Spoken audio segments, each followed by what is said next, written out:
All right, Cheryl, what do we got here? This is Butterscotch, and she is a lab mix, and I think she's about a year old, and she's been attending our 101 class, where she's been learning basic obedience. Butterscotch. Can you sit? Oh, good girl.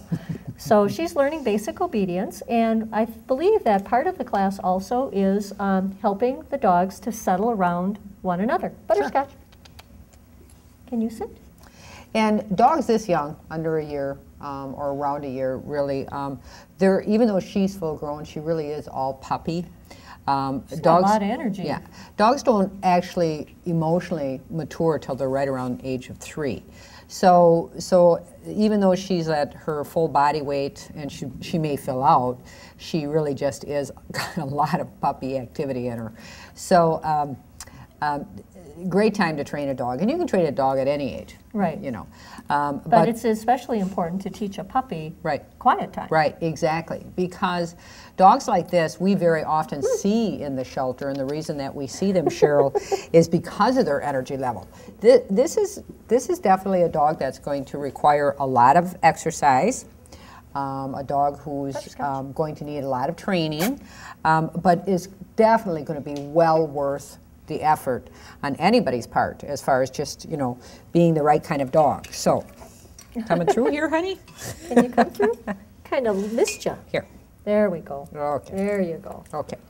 So the truth of the matter is you're absolutely right. I mean, this is a dog that, given the opportunity, would just be wild and crazy and energetic and just really need to burn some of that energy off. Right. But we also need to teach this dog quiet. Right. And when we're doing quiet, you're doing it in a room where you're all by yourself, and there aren't all these distractions of you and I. You don't have the treats, and the dog is allowed to roam the room, but you ignore the dog until the dog settles. Right. And just allow the dog the quiet time, and the dog will continue to look to you like, are we going to do something?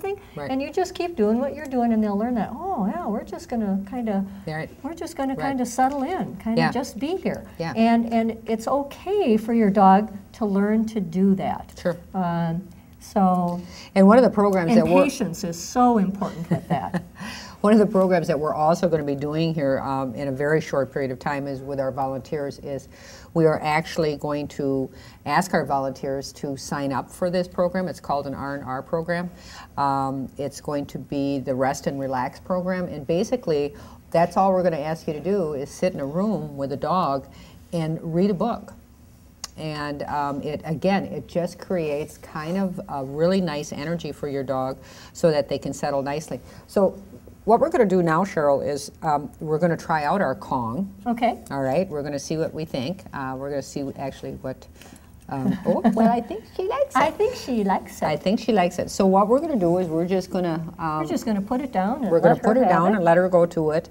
And she, again, it's just a really, really great way for a dog to just settle nicely and really focus on, you know, I mean, food is the great motivator. The great motivator. It really and you know, Joni, just a reminder, you know, if you're going to give your dog a Kong, be aware of how much food you're feeding your dog, because we certainly don't want to encourage our dogs to become obese. So you may want to cut down on the food at mealtime if you know that you're going to be giving those And a lot Kongs. of times what you can do is kibble. You can use their regular dog food. You don't have to obviously stuff it with ham and cheese and everything else. And just use your kibble and peanut butter. Sure.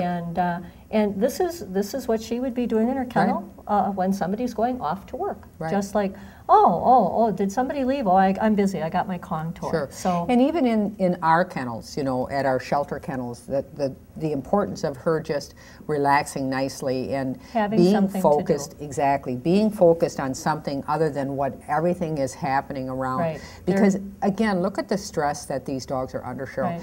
I mean, people are coming through during our public hours and they're standing in front of the dog cages or the dog windows and they're looking at these dogs and they're staring and they're pointing and they're leaning over and you know, the voices and the giggling and the oohs and the ahs. Sure, and it really... And the smells. We forget that dogs can smell so much greater than we can.